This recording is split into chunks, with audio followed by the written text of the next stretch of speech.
Witajcie, ja jestem DJ Matias, a dzisiaj jest bardzo specjalny odcinek z okazji wbicia 1000 subskrypcji na moim kanale. Naprawdę jest to próg, którego się nie spodziewałem, że przejdziemy jeszcze 2 lata temu. I myślę, że warto to uczcić w szczególny sposób. Jakiś po prostu odcinkiem, a zrobić coś wielkiego. I nie dla mnie, a dla tej ogromnej społeczności. Dla was. Tak więc w dzisiejszym odcinku zajmiemy się tymi paczkami, co tutaj leżą. Mianowicie zbudujemy serwer Minecrafta. Tak więc jeszcze raz dziękuję, zapraszam na film, bo będzie się działo. Więc przyszły do mnie 3 paczki na ten serwer. W pierwszej, i nie wiem czy to jest tak, bo mam 2 takie same paczki. Tak wygląda. Mam 2 z tych paczek.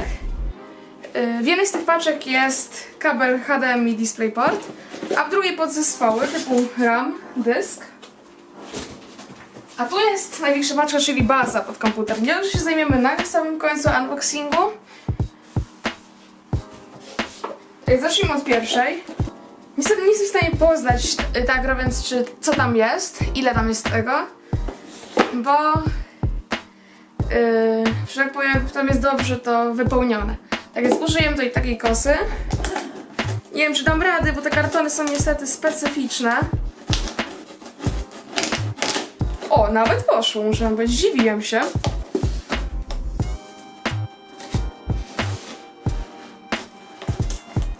Może gorzej dostaję od tej strony.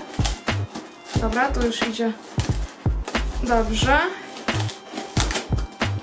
Też poszło naprawdę dobrze.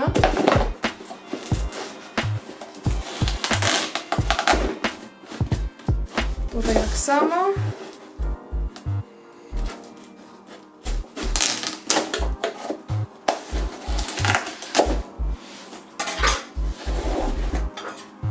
No i dobra, otwieramy pierwszą z paczek. I mam tutaj dysk, RAM oraz bonusowa pendrive'a, bo niestety wszystkie z tych moich pendrive'ów jest jakieś takie, wiecie, do jednorazowego użycia. Na wypełnienie. Oho! RAMu nie ma. Aż dziwne, mam nadzieję, że będzie w drugiej paczce. Mam nadzieję, bo jak nie będzie RAMu, no to będę musiał go domówić, wtedy się wszystko opóźni. I tutaj tak wygląda pendrive. I nic szczególnie związanego z dzisiejszym odcinkiem, no tutaj dysk 256 GB ląduje tego serwera, żeby na spokojnie można było spore save w Minecrafcie tworzyć. I co najważniejsze, żeby móc aktualizować Windowsy. Tak więc tą paczkę już możemy przerzucić gdzie indziej. I ogólnie, że tak powiem, zamówiłem to z całkiem sporej sieci sklepów, więc mam nadzieję, że tu będzie ten RAM.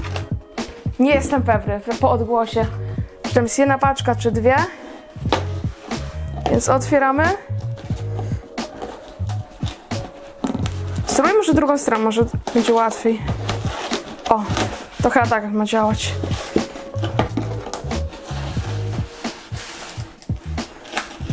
Albo i nie. Jednak tą stroną. Ja mam wrażenie, jakby to było zaostrzone z 2 stron.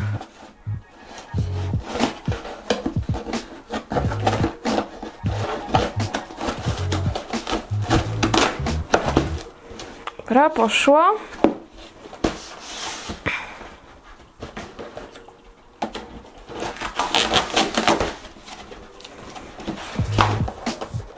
Bo ogólnie te 2 paczki to było tak troszeczkę lipnie zamówione, bo zapomniałem domówić kabla DisplayPort i on będzie w oddzielnej paczce.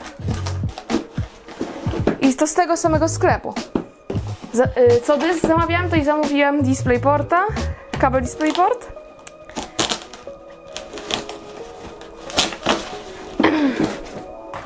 I za chwila prawdy.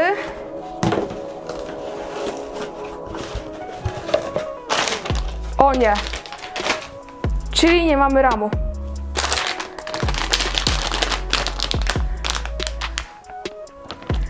O nie, nie mamy ramu.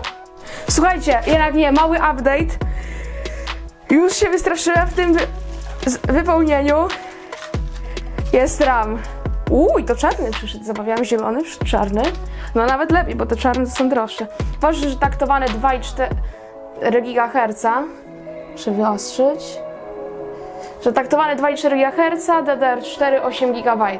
Na sam początek 8 GB moim zdaniem na spokojnie starczy, więc dobra, tak sobie w ostatniej chwili pomyślałem, że tam może być. Dobra, więc same kartony się zawsze przydadzą. Więc dobre. Teraz bierzemy kolejną paczkę, mieści się w kadrze, dobra, mieści się. Ta będzie chyba najprostsza do odpakowania.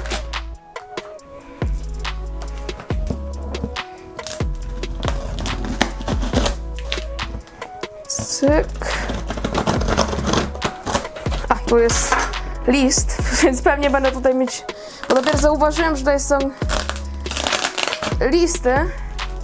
listy, informacje o paczce, więc pewnie będzie sporo blurowania potem. Powinien to od razu oderwać. Cyk. I słuchaj, co to za komputer? Co to za baza pod ten komputer? Jest to HP 705 Gen 3.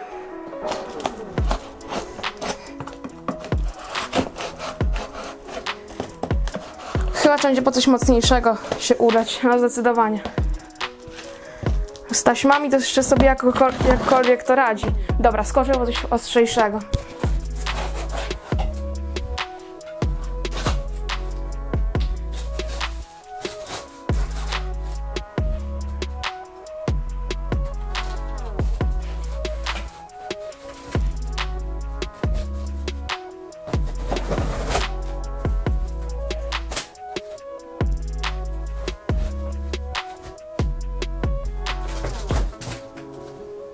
Jakby to spokojnie, ja wiem, że noż mi prosił siebie, ale wy tego nie widzieliście, ja odszedłem trochę od tej paczki. Ogólnie tu będzie masakrycznie dużo wypełnienia zapewne. Cyk. No. Mamy kabel zasilający, myślałem, że trochę dłuższy. No dobra, trudno. Teraz jak to wyciągnąć?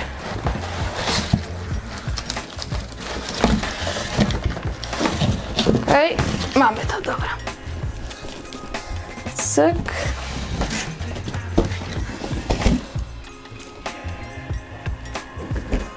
Dobrze, tego noża nie chowałem. Świeżę ci to nożem. Dobra, spróbujmy tak. Dobra, z drugiej strony.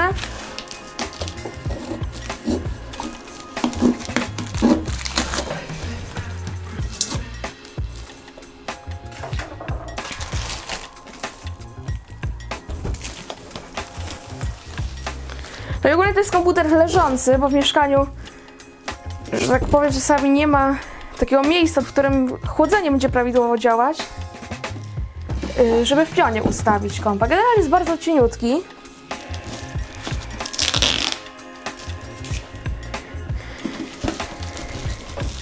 I ogólnie te dźwięki taśmy postaram się wyciszyć. Dobra, tutaj już żeby nie zarysować samego kompa, spróbuję użyć nożyka do listów. Cyk. Ważne, aby zacząć, potem już rękami można to otwierać.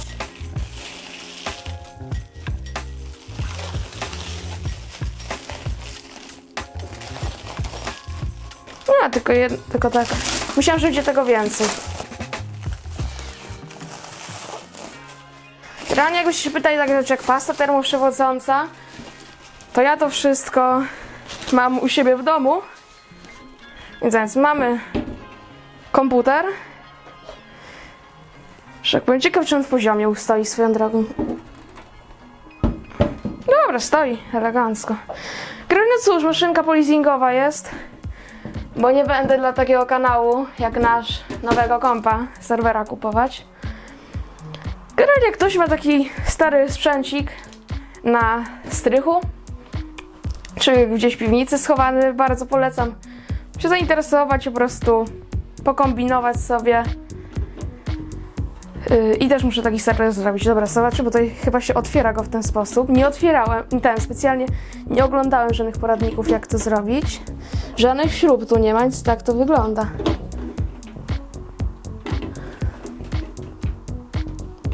Szczerze, chyba lepiej będzie poradnik zobaczyć. Ale słuchajcie, obejrzałem już film i trzeba po prostu tak, do góry to podnieść. No, cooler od procesora naprawdę całkiem spory jest. Myślałem, że będzie mniejszy. Mamy śrubki. Od dysków śrubki mam. To już jest dobry znak, że mamy śrubki od dysków. Bo będę chciał tutaj serwer NAS zrobić w przyszłości. I ogólnie podobno ma jakąś certyfikację zasilacz 70+. Teraz zobaczę dokładnie, co to jest. Platinum! To jest lepszy zasilacz jak w moim kompie. Jak w mojej stacjonarce. Ja mam 70+ Gold. 80+ Gold u siebie. Prawie żartuję, bo w serwerze to nic, ale mamy sloty PCI Express. No słuchajcie, ja tutaj za bardzo nie będę dotykać tego, bo mam tutaj matę ESD. I na nie będziemy to wszystko robić. Jest kabel SATA. Ja mam kabel SATA, ale fajnie, że jest, to wtedy nie będę musiał się w przyszłości o to martwić, bo ogólnie miałem taki problem, że chcę tutaj 2 dyski HDD władować w przyszłości i je w RAID-a sparować, ale jeszcze jednego SSD-ka chcę tutaj wrzucić, tego, którego zamówiłem. I okej, miałbym kabel na SSD-ka i na jednego HDD-ka, co z drugim. A tutaj mamy już na SSD-ka kabel, teraz tylko 2 HDD-ki mam już w szafie. Dobra, mamy tutaj SATA, złącz do zasilania 5V, no i dobra, to mam tutaj wszystko prawie podłączone. Nawet nie wiem, czy jest sens ten cooler zdejmować i zmieniać pasę. Zobaczymy, jakie temperatury tu będą. Bo procesor już jest, muszę wam powiedzieć. Za 110 zł takie coś kupiłem, a wszystkiego wycenę pokażę wam na koniec. W ogóle naprawdę za całkiem rozsądne pieniądze można kupić taki sprzęcik. Jako serwer dobry. Wiadomo, w nic się nie pogra na nim, ale może robić za serwer do właśnie tych gier. Więc dobrze, chwilkę na specyfikację tego sprzętu, bo wcześniej tak bardziej komentowałem to niż mówiłem konkrety, więc zacznijmy od procesora. Jest tutaj procesor AMD Pro A10 870 z kartą AMD Radeon R7. Serwer Minecraft tutaj na spokojnie pójdzie. Do tego mamy 8 GB RAMu DDR4 taktowany 2400 z opóźnieniami CL17. Dysk SSD 256 GB. No i zatem model tego sprzętu jest dokładnie Elite Desk od HP 705G3 SFF, czyli Small Form Factor. No, zrobię potem porównanie, jak wygląda na tle mojego kompa. No i mam tutaj złącza już zapomniane, czyli PS2, oddzielne dla klawiatury i myszy, 2 DisplayPorty, złącze VGA, RS232, Ethernet gigabitowy, USB-ki 2.0, 2 sztuki, 4 sztuki 3.0, podstawową kartę dźwiękową obejmującą słuchawki i złącze liniowe. Natomiast na froncie, tu już będę musiał przytrzymać, żeby nie zgiąć blachy, mamy 2 USB-ki 2.0, 2 USB-ki 3.0 oraz też podstawową kartę dźwiękową na wejście słuchawkowe oraz wejście liniowe, czyli tak zwanego combo jacka. Z boku już w zasadzie tylko rysy poprzedniego właściciela. Więc ogólnie ja lubię dbać o bezpieczeństwo sprzętu, którego składam. Wiadomo, jak ostatni komputer składałem, który był drogi, no to trzeba było się zaopatrzyć w matę. Znaczy nie trzeba, ale lepiej się wyposażyć. No i właśnie przy takich mniejszych buildach też mam zabezpieczenie. Dobra, więc podnosimy. Cyk. No i ogólnie upgrade tego kompa być naprawdę, powiedziałbym, dość prosty. Więc myślę, że najlepiej było zacząć od dysku, żeby nic z tym ramem nie zrobić, bo to jest bardzo ciasno. Bo zależało mi na tym, żeby ten komputer był jak najmniejszy. No więc dobra, na początku musimy zacząć, gdzie tutaj się montuje dyski 2,5 cala. Z tego, co kojarzę z tego filmu, co do rozbierania tego kompa, to trzeba ten cały koszyczek wyciągnąć. Więc zaraz wam dam znać, jak to się robi dokładniej. I dobra, więc teraz usuwamy przedni panel frontowy, żeby mieć wygodny dostęp.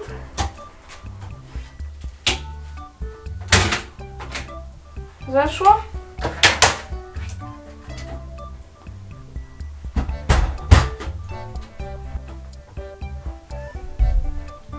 I teraz w zasadzie spróbuję ten koszyczek już podnieść.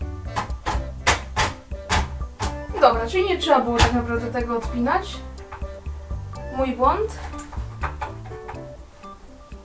I tutaj mamy wygodny dostęp do elementów montażowych dysków. Tutaj mamy 3,5 calowy koszyczek, z tego co widzę. Na jeden dysk. I tu jest na drugi dysk koszyczek w tym miejscu, a tu na 2,5 calowy. Więc otworzymy teraz szybko ten dysk. Niestety nie mam nożyczek przy sobie, a nożem tego nie będziemy otwierać. Ale opakowanie od dysku nie jest takim czymś jak opakowanie od karty graficznej czy od płyty głównej, więc tego w zasadzie. Więc o to za bardzo nie musimy dbać. Więc tutaj wygląda dysk. Może autofokus mieć drobny problem, więc pomogę mu. Więc tak wygląda dysk. I zamontujemy. Teraz ja idę po wkrętaka i zabieram się do roboty. Wbrew moim oczekiwaniom okazało się, że to nie jest krzyżak, a Torx.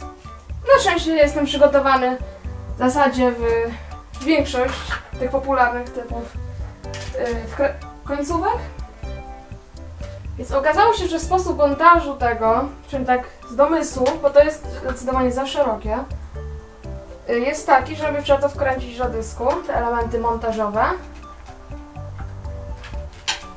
A dopiero potem należy to zamontować w samym komputerze. Generalnie podobno w tym komputerze w BIOSie jest klucz do Windowsa 10 Pro, więc no cóż, zobaczymy, czy tak będzie w rzeczywistości. No i dobra, siedzi. Pierwszy raz już takiego widzę swoją drogą. Zaraz sadzę, czy swoimi spoconymi rękami nie dotknąłem konektorów, ale na szczęście nie. Więc już podpinam. To jest naprawdę, tak jak już mówiłem na początku, to jest rzeczywiście nieproste, a nie wiedziałem, że nawet aż tak. To są komputery takie, to się w biurach używa, więc tam informatycy muszą tego przemielić. Zależą się od firmy dziesiątki albo setki takich kompów. No i faktycznie taka konstrukcja ułatwia zdecydowanie robotę. No, to ja te śrubki schowam. Ja mam takie sobie pudełko od płyty głównej, od mojego kompa, to je tam rzucę, bo tam ich na pewno nie zgubię. Dobra, no to już opuszczamy. Ten kabel mogę schować. Znaczy dobra, i podłączam ten dysk. Naprawdę fajne podejście sprzedającego. Czasem nie jest to materiał sponsorowany, ale sprzedający bardzo fajnie poszedł do tematu, że dał już wszystkie elementy montażowe, wszystkie kable już były na miejscu w tak tanim sprzęcie.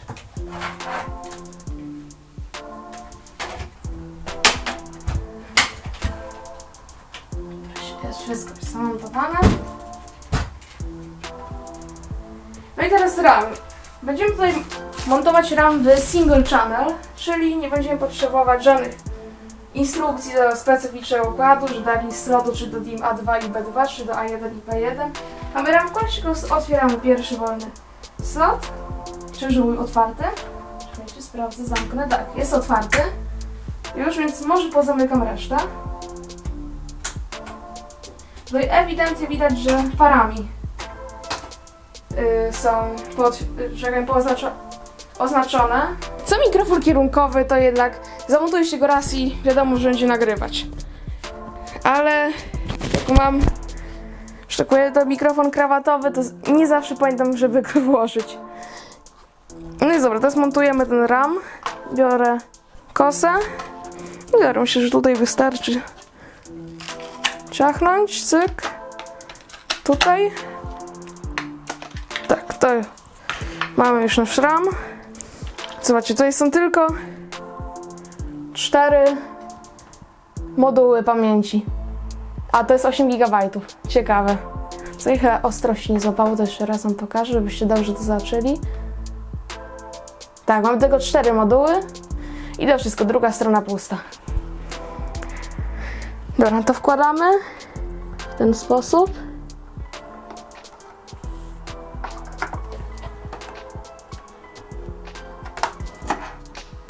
Dobra, wskoczyło, samo się zamknęło, więc znaczy, że siedzi już. Lepiej siedzieć nie może. Generalnie tutaj jest sam PCB na wierzchu w tym ramie. Tak, troszkę jest strach, że coś się uszkodzi, bo zawsze jak wkładałem RAM, to miał radiator, właśnie głównie te gamingowe konstrukcje. Teraz się składa.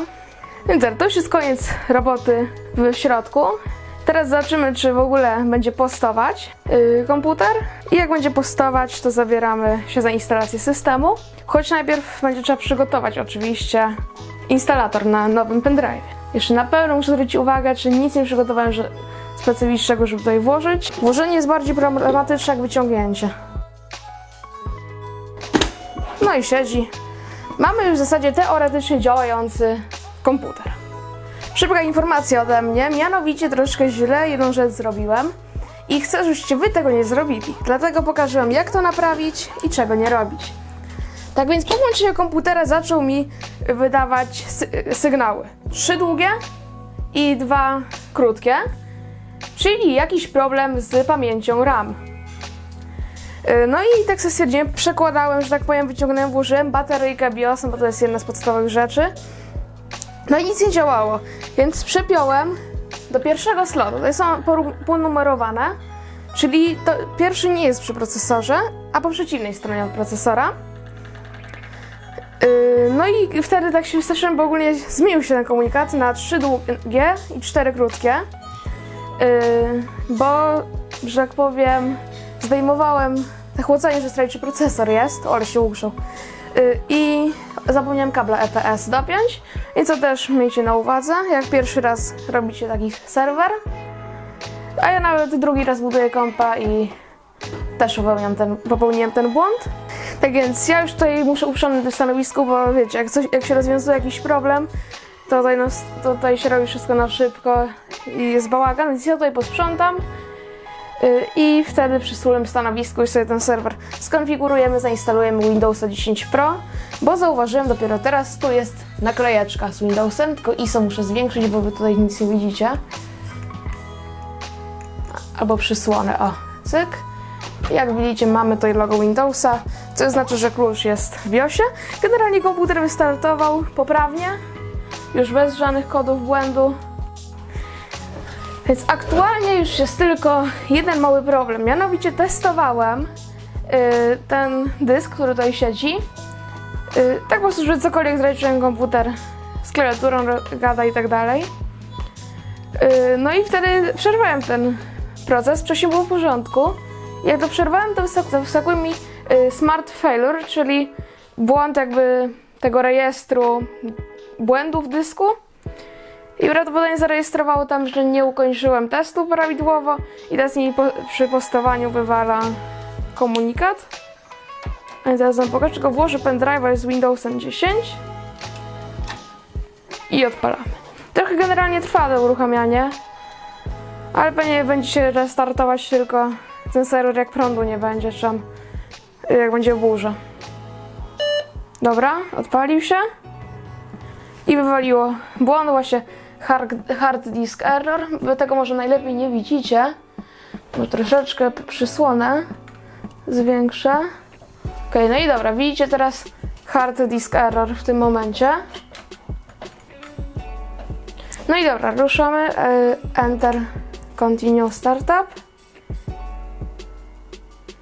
Zobaczmy, czy się odpali z pendrive'a. Nie, wywala to, że ten sam komunikat. Że coś mieli dłużej. Jest, mamy logo Windowsa, czyli wspiera tutaj UEFI boot. Logo, ikonka wczytywania Windowsa, czyli wspiera tutaj UEFI boot. Więc gdyby nie wspierało, tylko był legacy boot, to wtedy była tutaj ikonka Windowsa zamiast HP. Dobra, sterowniki są. Oj. Nie ma sterowników do klawiatury? No nie mówcie. Może poczekajcie, źle wpiąłem Na frontowy panel spróbuję podpiąć. Okej, nie ma sterowników, ciekawe. Drugi raz w życiu się z czymś takim nie spotykam. Pierwszy raz na Raspberry Pi coś takiego widziałem, dobra. Teraz przyniosę inną mysz. Wiecie, powiem wam jaka jest sytuacja. Niestety nie mam żadnej myszy przewodowej, mam same na te dongle. No i niestety, no i znalazłem tutaj myszkę, której sterowniki były już tutaj w instalatorze. Czyli to by znaczyło, że jakby do karty sieciowej też nie ma sterowników, nie mógł sobie z neta ściągnąć. Dobra, language to install English, tylko klawiaturę na polską zmienia, bo czasami się przydaje. Jest Polish Programmers. A i jeszcze strefę czasową, żeby wypadało zmienić. Jest Polish Poland. Wstępny, zainstaluj. Dobra, zacząłem, mam nadzieję, że się nie wywali. I że już potem zainstaluję normalnie sterowniki do tej myszki i klawiatury. Jestem dość ciekawy, czy zczyta klucz licencyjny z BIOS-u. Dobra, więc tutaj zczytało, bo już się umowa licencyjna pojawiła. Tak, zczytało. Wykryło dysk elegancko. Co? Windows can be installed on this drive? Aha. Jakiś dziwny komunikat był, że Windows can be installed, ale być może coś tam ze smartem faktycznie się popsuło. Odpalę Crystal Disk Info i zobaczymy, czy rzeczywiście jest jakiś problem. Słuchajcie, mamy problem. Wyskoczył komunikat Windows cannot install required files, czyli obstawiam, że może coś być z tym dyskiem, ale to komunikat mówi, że na pendrive nie ma wymaganych plików, ale moim zdaniem są. Bardziej mi się wydaje, że coś jest nie tak z tym dyskiem. Dobra, ja go wyciągam, pod laptopa go podpinam. Zobaczymy, co wyjdzie. Słuchajcie, jest źle. To nie była żadna moja wina, że tamten test przerwałem czy coś, tylko ten dysk jest uszkodzony. Tutaj pokazuje mi w rejestrze Smart, że posiada bad sektory, że być może po prostu do tego rejestru tamten program wprowadził, ale to by oznaczało, że prędzej czy później dysk byłby uszkodzony. Więc dobrze, to teraz się wydarzyło. Teraz odpaliłem HD Tune'a, żeby sprawdzić, czy na pewno jest problem. Prawdopodobnie, jeżeli nic nie wykryje HD Tune, to powinien problem zniknąć. No ale generalnie będę odsyłać na gwarancję ten dysk. Ale, że tak powiem, mam zastępczy dysk, będę musiał go z laptopa wyciągnąć. Okropnie nie lubię takich momentów. Mianowicie dysk działa, jest w 100% sprawny, jednak ten program i nie tylko w tym instalator Windowsa twierdzi, że jest popsuty. Jeszcze przeskanuję ponownie. Jak widzicie, cały czas napisane, że jest stan zły. Ja jeszcze raz spróbuję go włożyć, z dyskiem jest wszystko w porządku, teoretycznie, znaczy praktycznie, a teoretycznie nie. Mam nadzieję, że to ruszy. Tak więc słuchajcie, że jako ostatnia deska ratunku przyniosłem drugi dysk, był w miejscu docelowym tego serwera, więc zamontuję go teraz. Jeśli miejsce docelowe mam na myśli, że znajdował się w tamtym miejscu, gdzie serwer będzie stał w przyszłości. I on jest sprawny. Sprawdzałem go teraz pomocą programu Crystal Disk Info. I jest sprawny, więc dobra. O, dobra, jest. Wcześniej się to nie wyświetlało, jak był problem. Dobra, przeszło, nie wywaliło błędu. Więc ja już teraz podpinam pendrive'a, wyłączam komputer. Albo najpierw może go złożę. Wiecie? Tak będzie lepiej, jak go najpierw złożę. Dobra, już mi brakowało tego widoku złożonego komputera. Tak więc teraz podpinam już pendrive'a z systemem. Czujnik od tej myszki jest z tyłu podłączony, więc mysz mi będzie działać, więc dobra, włączamy kompa. Dobra, ruszyło. Jest Windows.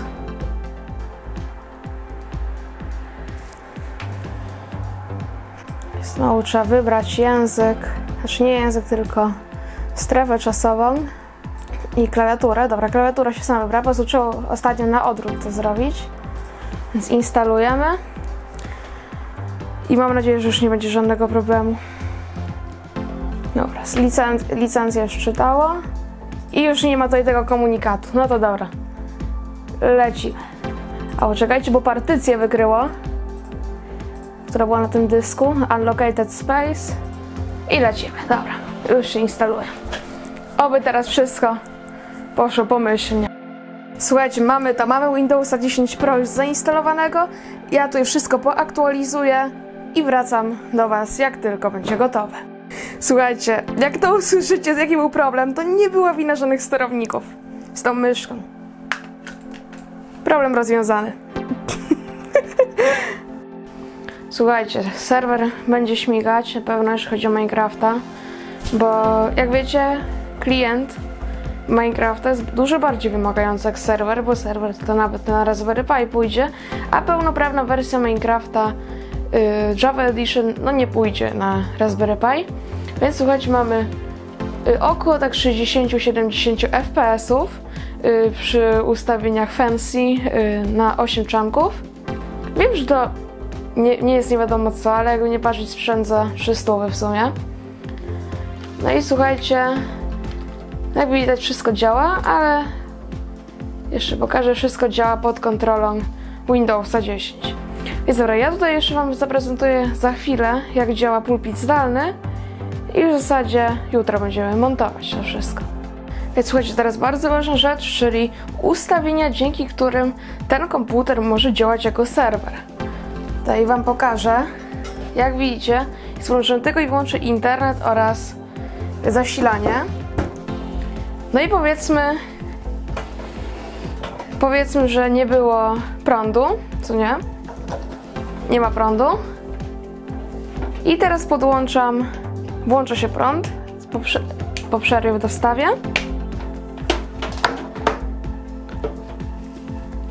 Jak widzicie, komputer już się włącza, czyli jest gotowy, że tak powiem, od razu po przerwie, niepotrzebna jest żadna pomoc, tylko sam się włącza.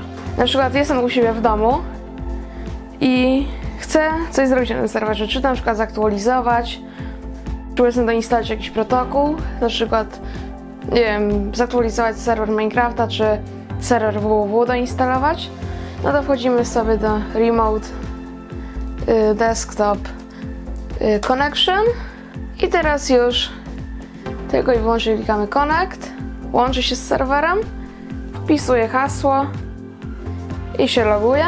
Do tego komputera nic nie jest kompletnie podłączone. No jak widzicie, mamy już pulpit. Pierwsza rzecz, która się rzuci w oczy, jeżeli chodzi o tego laptopa, że tutaj w ustawieniach mamy połączenie Ethernet, co nie? Tym miejscem połączenie Ethernet, a żaden kabel nie jest podłączony do komputera. No i teraz jeszcze druga sprawa, to że działają wszystkie skróty klawiszowe, że już mogę menadżer zadań sobie odpalić. Jak widzicie, kolejny dowód, AMD Pro A10. Jest to procesor typowo desktopowy, więc w laptopie go nie mogłoby być. Więc słuchajcie, obiecałem Wam wczoraj, że pokażę, jak wygląda komputer Small Form Factor na tle takiego Full Towera, jak mój. No i tak to wygląda. Myślałem do tej pory, że ten SFF jest naprawdę ogromny, ale już zmieniam zdanie. Zdecydowanie SFF jest faktycznie small. Tak więc słuchajcie, już serwer mamy tutaj podłączony w miejscu docelowym. Nie jest to tam, gdzie składaliśmy, to jest inny dom.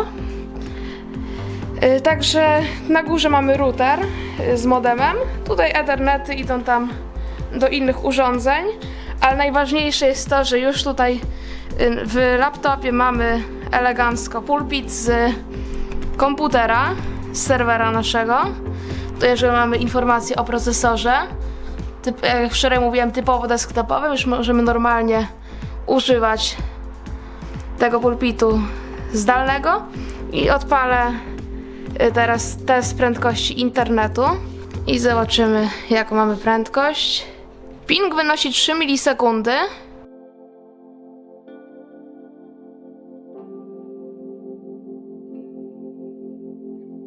Prędkość pobierania 537 megabitów na sekundę.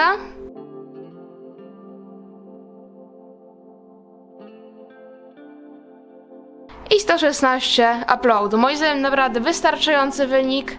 Jak na to, że jeżeli ma 500 downloadu, to żeby skorzystać z tego w 100%, ktoś musiał mieć 500 uploadu.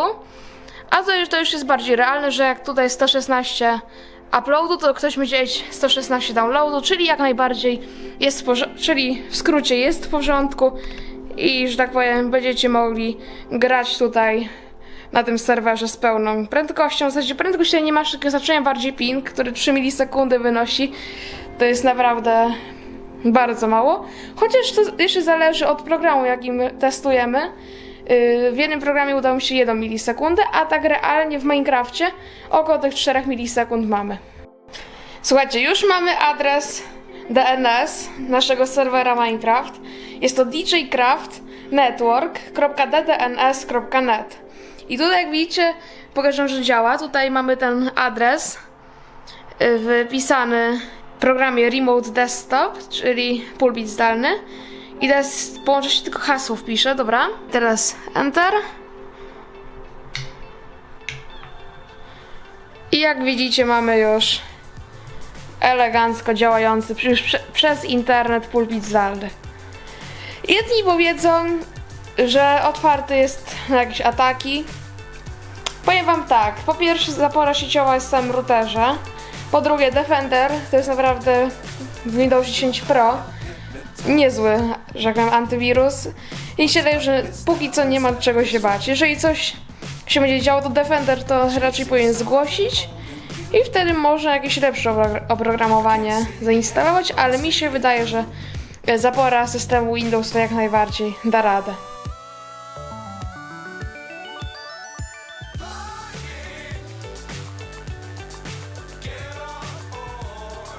Tak więc jeszcze zmierzyliśmy pobór prądu przez serwer, obciążając go programem Cinebench R23. No i ogólnie wyszło tak, że minimalne zużycie prądu, czyli takie w spoczynku jak nikt nie gra, to jest 20 W, a jak wszyscy będą grać, powiedzmy te 1000 osób, na które jest serwer przystosowany, wtedy jest to około 80 W.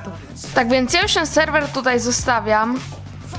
Pójdę już do swojego domu i stamtąd będę konfigurować, bo jak już mówiłem, jest otworzony port pulpitu zdalnego, przez co mogę w zasadzie z dowolnego miejsca na świecie odpalić pulpit tego komputera.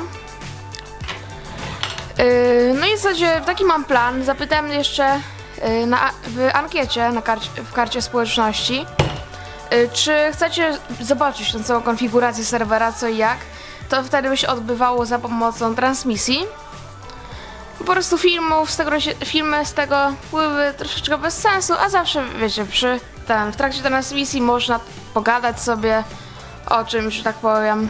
Więc ten serwer tutaj już na dobre zagości i już niedługo będziecie mogli grać. Na razie wyświetli wam się pewnie komunikat, serwer jeszcze nie jest aktywny, ale albo być może te 1000 subskrybentów dopiero wbije za jakiś czas i serwer już zdąży do tego czasu ogarnąć. Tak sobie wyświetla wam się IP djcraftnetwork.ddns.net. DDNS nie bez powodu, ponieważ, że jak powiem tutaj, jak już wcześniej wspominałem, nie ma statycznego adresu IP, tylko jest dynamicznie zmieniany po każdym restarcie routera. Więc to jest taka najprostsza metoda, żeby dać domenę jakiemuś routerowi w domu, w razie modemowi bardziej. No i też nazwa network. Na razie póki co są dwa serwery w tak zwanym bungee cordzie, lobby i survival, czyli, że tak powiem, już network, sieć internetowa rzecz jasna. No i potem być może, tak na razie to są tylko plany wstępne, będą jakieś serwery typu Bed Wars, to na pewno bym chciał zrobić. I może SMP, to też jeszcze się pomyśli. Koniecznie zobaczcie wyniki ankiety na karcie społeczności, czy chcecie takie live'y, czy nie. Jeżeli chcecie, no to będą na 100%.